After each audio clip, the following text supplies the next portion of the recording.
ডাকসু নির্বাচনের পরে যে ডাকসুর মাদকের আড্ডা ছিল, যে ডাকসু বেশ্যাখানা ছিল, সেটা ইসলামী ছাত্র শিবির পরিবর্তন করতে সক্ষম হয়েছে। লুকিয়ে লুকিয়ে আরামে তারপরে আওয়ামী লীগ সেজে তারপরে রাজনীতি করেছে। জামাতের কয়জনের ফাঁসি হয়েছে, জামাতের কতজন জেলে গিয়েছে, জামাতের কতজন রিমান্ডে গিয়েছে, জামাতের কতজন গুম হয়েছে, কতজন অঙ্গ হারিয়েছে, এটা হিসাব করতে চাইলে হিসাব করেন, তাহলে বুঝবেন যে কাদের উপরে কত নির্যাতন হয়েছে। চান্দা আব্বাসের পুরো ঢাকা ব্যাংক আরামসে তার বেড়েছে, আরও বাড়তে থেকেছে। তারপরে আপনি এই যে মীর কাশেম আলী, তার ছেলে পর্যন্ত আপনার গুম হয়ে একদম কী অবস্থায় বের হয়েছে আপনারা দেখেছেন সেগুলো। তো এই অবস্থা, এটা হলো জামাত আর বিএনপির মধ্যে।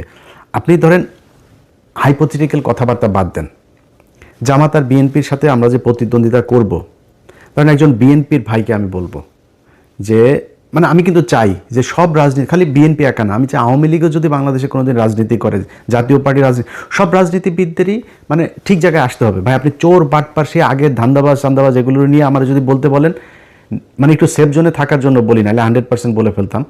99.9% আপনার চোর, জাস্ট চুরি করার জন্য এখানে রাজনীতি করতে আসে। একদম সব, বিএনপি বলেন আওয়ামী লীগ বলেন, জাস্ট চুরি করার জন্য রাজনীতি করতে আসে। আর জামাতকে বলা হয়, জামাতও নাকি ওরা হয়েছে চাঁদাবাজি করে, জামাতও নাকি চাঁদাবাজি করে। জামাত চাঁদাবাজি কেমনে করে? ওই যে ইয়ানত নেয়, এটাও বলে চাঁদা।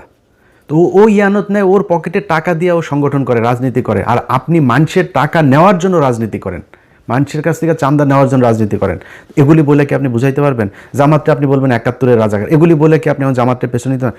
মানুষ কেন যেখানেই যায়, যেখানেই শুনেন জামাতকে, আমরা এবার জামাতকে ভোট দিব, জামাতকে ভোট দিব, হ্যাঁ, মানে এরা আবার বলে বট বাহিনী দিয়ে এগুলি করা হয়। তো ডাকসু নির্বাচনে কি হয়েছে?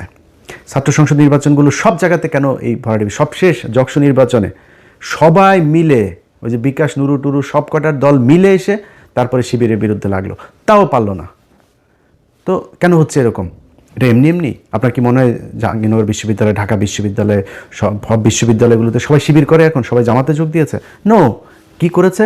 তাদের এই সাধারণ মানুষ যারা, সাধারণ ভোটার যারা, তারা দেখেছে যে ছাত্রদলের চরিত্র আর ছাত্র শিবিরের চরিত্র, না, এটা তো আকাশ পাতাল পার্থক্য। আমরা তো যা শুনি সব মিথ্যা কথা। এটাকে বলা হয় এরা হইল গিয়া এই 71-এ ওর মারে এটা করেছে, ওর বোনেরা এটা করেছে, খুঁজে পায় না।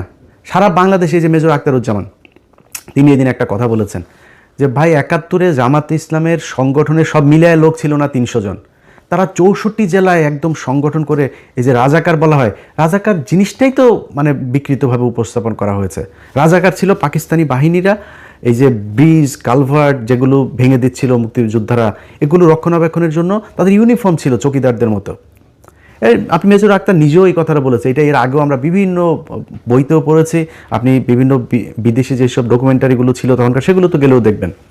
এটা কোনো রাজনৈতিক দলের ছিল না, জামাতের কোনো সংগঠনই ছিল না তখন সেইভাবে, মানে জেলা ভিত্তিক। ঢাকা শহরে একটা ছোট্ট একটা ছিল, ওইটা নিয়ে তারা রাজনীতি করতো।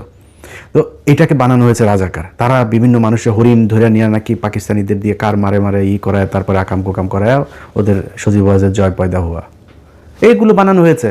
এগুলো তো ভাই মানুষ এখন বলে করা যাবে না। এখন করতে হবে কি? আপনাকে রাজনীতি করতে হলে ওর চাইতে বেটার কোনো রাজনীতি করতে হবে।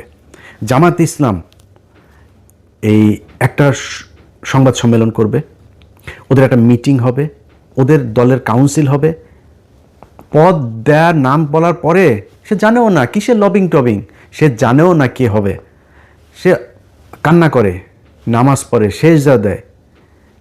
কেউ কারোর পক্ষে কোনো বিপক্ষে বিদ্রোহী প্রার্থী কোনো কিছু নাই। এনসিপির পোলাপান, অখ্যাত পোলাপান, চেনে না কেউ এলাকায়, কেন্দ্র থেকে সিদ্ধান্ত হয়েছে তাকে লক্ষ্মীপুরে এক আসনে দেওয়া হবে। বিশাল প্রভাবশালী জামাত ইসলামের বিরাট মানে হেভিওয়েট প্রার্থী সরে গিয়েছে। এই যে মাহফুজের ভাইকে দিয়েছেন, ওই আসনের যে জামাতের প্রার্থী, উনি ভীষণ জনপ্রিয়, দাঁড়াইলেই পাশ করবে এরকম একজন প্রার্থী। দল বলেছে মাহফুজের ভাইকে দিতে হবে, সরে গিয়েছে, কোনো আপত্তি নাই।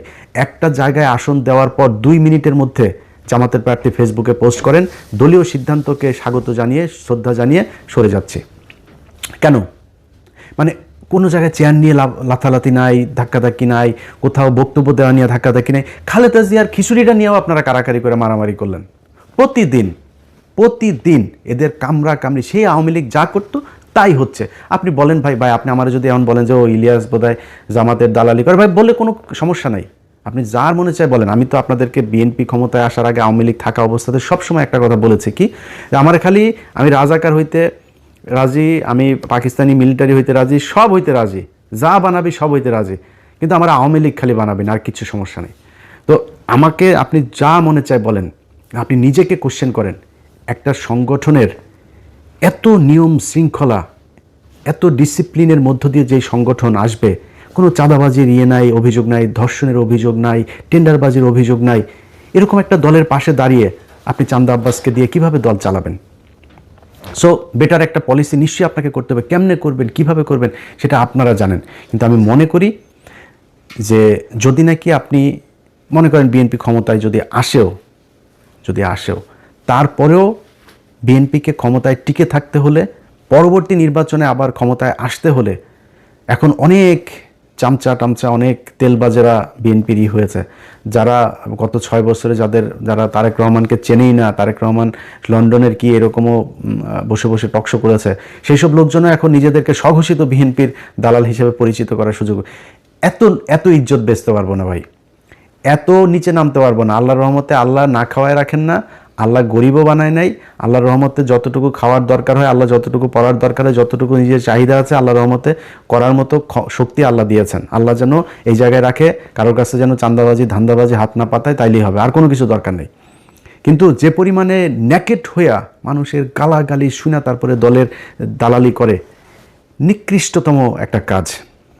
তারা যে গরিব মানুষ তা না, কিন্তু তারপরে মানুষ যা বলে বলুক, আমার একটু সুবিধা পাইতেই হবে, জোর করে তারেক রহমানের প্রশংসা করে তারপরে তার বিএনপির দালাল সাজতে হবে। এখন এইসব লোকজনের কাছে যদি আপনি আবার বিএনপির ব্যাপারে শুনেন, অনেক সুন্দর সুন্দর কথা, যারা 6 বছর বিএনপির ব্যাপারে বহু নেগেটিভ কথা বলেছেন, আমরা আগেও যেভাবে বলেছি এখনও সেভাবেই বলছি, ভবিষ্যতেও, যেহেতু বিএনপির একটা বিশাল শ্রেণী ভারত বিরোধী মানুষ আছে এখানে সবাই চান্দা আব্বাস না, এখানে সবাই শরীফুজ্জামান শরীফ না, এখানে অনেক ভালো মানুষ আছে। সো বিএনপির সবচেয়ে বড় কথা হলো জিয়া পরিবার, তারা ভারত বিরোধী, এটা পরীক্ষিত, ইতিহাস এটার সার্টিফিকেট দিয়েছে। আমি তার বিরুদ্ধে কেন যাব? আমার তার বিরুদ্ধে বলতে হবে কিসের জন্য? এটার যদি নাকি গঠনমূলক সমালোচনা করে তাদের যা ঠিক করা দরকার সেটা ঠিক করতে হবে। এটা যদি ঠিক না করেন তাহলে ভবিষ্যৎ অন্ধকার। আপনি যত কথাই বলেন, এখন এই যে অনেক ডিসি, এসপি, সচিব, অনেক পুলিশের ওসি অনেকে কিন্তু বিএনপি সাজার চেষ্টা করতেছেন। কিন্তু আপনাদেরকে একটা জিনিস বলে রাখি, সামনের হিসাব নিকাশ কিন্তু, সব কথা সোশ্যাল মিডিয়াতে বলা যাবে না, কিন্তু সামনের হিসাব নিকাশ কিন্তু অত ইজি না। শুধু একটু ক্লু দেওয়া যায় আপনাদেরকে। এই যে এনসিপি জামাত ইসলামে যোগ দিল না, এটা খুব সহজভাবে নিয়েন না। এই যে সরকার এখন হ্যাঁ ভোটের পক্ষে ক্যাম্পেইন করছে, খুব সহজভাবে নিয়েন না। এই যে রিসেন্টলি দেখবেন সেনাবাহিনী আপনার সন্ত্রাসী ধরপাকড় শুরু করেছে না, যাদেরকে দিয়ে মারামারি করবেন, শয়তানি করবেন, মানুষের ভয়ভীতি দেখায় ভোট নেবেন, নির্বাচন আসতে আসতে কিন্তু এই ধরনের লোকজন পুরো শূন্য হয়ে যাবে। যেসব ডিসি, এসপি, ওসিরা বাড়তি দালালি করে তারপরে মনে করছেন কোনো একটা দল ক্ষমতায় আসবে, মনে করেন হাইপোথেটিক্যালি ক্ষমতায় আসলো, এই যে আমি কোনো দলের নাম বলছি না, যে কোনো একটা দল আসলো, আর সেই দলের দালালি আপনি করছেন, মনে করেন সেই দলটা 5 বছর পরে যাবে না ক্ষমতা থেকে? আপনাদের যাদেরকে মাপ করে দেওয়া হয়েছিল 5 তারিখে, তাদেরকে কিন্তু মাপ করবে না এর পরের বার। সো খুব হিসাব করে আপনি আপনার দায়িত্ব পালন করবেন, বাড়তি সুযোগ সুবিধা দেওয়ার চেষ্টা করেন না। কারণ জামাত ইসলাম যেই পলিসি নিয়ে তারা আগাচ্ছে, সেটা হলো প্রতিটা কেন্দ্র তারা কাউন্ট করবে। এবারের আগের থেকে বলে রাখি, এবারের নির্বাচনের ফলাফল ঘোষণা হইতে পারে 3 দিন লাগতে পারে, কমপক্ষে 3 দিনও লাগতে পারে এবারের নির্বাচনের ফলাফল। কেন লাগতে পারে? কারণ কিছু কিছু জায়গায় এরকম 2 নম্বরই করতে পারে, হঠাৎ করে ডিসি অফিস থেকে একটা হয়ে যেতে পারে, ঘোষণা হয়ে যেতে পারে, অমুক 3.5 লাখ ভোট পেয়েছেন অমুক চান্দা আব্বাস। এখন চান্দা আব্বাস যে 3.5 লাখ ভোট পেয়েছে, এখন পাটোয়ারির ভোটগুলি তো জামাতের লোকজন তো প্রতিটা কেন্দ্রের ভোট তারা কাউন্ট করেছে, কেন্দ্র থেকে ফলাফল নিয়েছে, ঘোষণা দিয়েছে ওইখানে যিনি আছেন প্রিজাইডিং অফিসার। তো তিনি যে বললেন এই কেন্দ্রে ভোট হয়েছে হলো, ধরেন সারা ওই ঢাকা 8 আসনে মনে করেন ভোটার হইল 2 লাখ।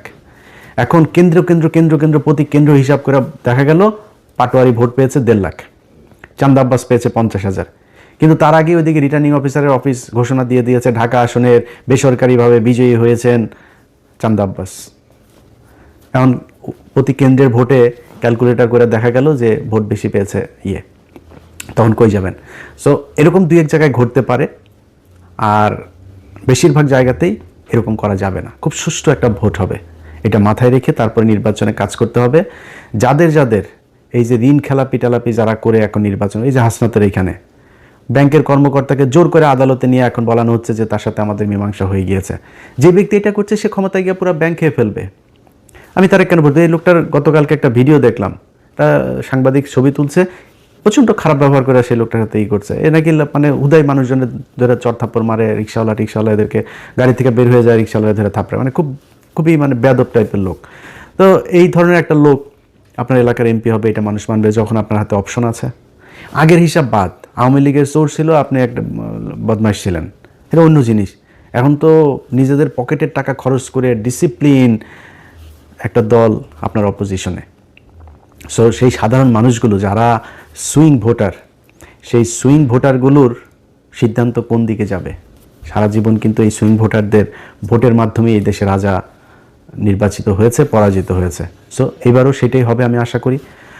এবং সেই সুইং ভোটাররা কোন দিকে ভোট দিবে সেটা আমার মনে হয় বিশ্ববিদ্যালয়ের ছাত্র সংসদ নির্বাচনগুলোতে কিছুটা দেখিয়ে দিয়েছে। আমরা বিএনপি এবং জামাত, তাদের মধ্যে সেই আওয়ামী লীগ বিএনপির মতো অবস্থা, আওয়ামী লীগ জামাতের মতো অবস্থা কখনো ফিরে আসুক আমরা চাই না। একটা দল নির্বাচনে জিতে আসবে, যারা এক্সট্রিম কথাবার্তা বলে তারপরে এই দুই দলের ভেতরে গ্যাঞ্জাম বাজাইতে চান, আপনার সোশ্যাল মিডিয়াতে কমেন্ট করে ভুয়া ফেক আইডি টাইডি খুলে তারপরে দুই দলের ভেতরে ডিজেএফআইয়ের কিছু আছে, আওয়ামী লীগের কিছু আছে, ইন্ডিয়ান কিছু আছে, এরা এগুলো করতে চায়। আমি সেই রাস্তায় কখনোই হাঁটবো না। বিএনপি এবং জামাত, এই দেশে দুইটা রাজনৈতিক দল থাকতে হবে। সো দুইটা রাজনৈতিক দল যেহেতু থাকতে হবে, আমি মনে করি বিএনপি এবং জামাত এই দুইটা আমার বেস্ট চয়েস। সো তাদের ভেতরে প্রতিযোগিতা থাকবে, প্রতিদ্বন্দ্বিতা থাকবে, কখনোই সে আগের মতো প্রতিহিংসা হবে না, আগের মতো মানুষ গুম হবে না। নির্বাচনে জেতার জন্য কাউকে আপনার ফাঁসি দিয়ে মারা হবে না, নির্বাচন করতে পারবে না এই জন্য কাউকে জেলে নিয়ে রাখা হবে না, জেলে নিয়ে স্লো পয়জন করা হবে না।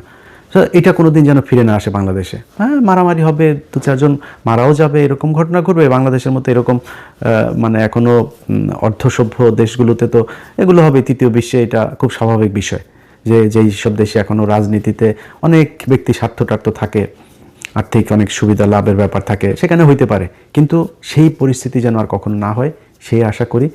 সেই কারণেই আমি মনে করি যে সামনের নির্বাচনটা একটা সুষ্ঠু নির্বাচন হবে, এবং সেই নির্বাচনে আমার জন্য আমার ব্যক্তিগত মতামত, যদি বিএনপি অথবা জামাত এমন একটা কিছু করতে পারে, তারা সেটা নির্বাচনের আগে নিশ্চয়ই ঘোষণা দেওয়ার দরকার নাই, দিবেও না। তাদের একটা কি সরকার, জাতীয় একটা সরকার টাইপের, যারাই ক্ষমতায় আসুক, দেখা গেল যারা সংখ্যাগরিষ্ঠতা পাবে তাদের প্রধানমন্ত্রী থাকবে। এরপরে কয়েকটা মন্ত্রণালয়, কতগুলো আসন পেলে কোন কোন মন্ত্রণালয় কাদের কোনটা থাকবে, এরকম কিছু মন্ত্রণালয়গুলো তাদের কিছু ভাগ দেওয়া এবং সবাই মিলেমিশে দেশটা চালানো। আমি মনে করি এরকম কোনো কিছু একটা করলে সবচাইতে ভালো কিছু হবে। এবং আমার বিশ্বাস যে তারেক রহমান এবং ডাক্তার শফিকুর রহমান দুইজন, মাঝখানে ডক্টর ইউনূস তো আছেনই, তাদেরকে নিয়ে ভালো একটা নির্বাচন হবে এই স্বপ্ন দেখি। সবাই ভালো থাকবেন, আল্লাহ হাফেজ।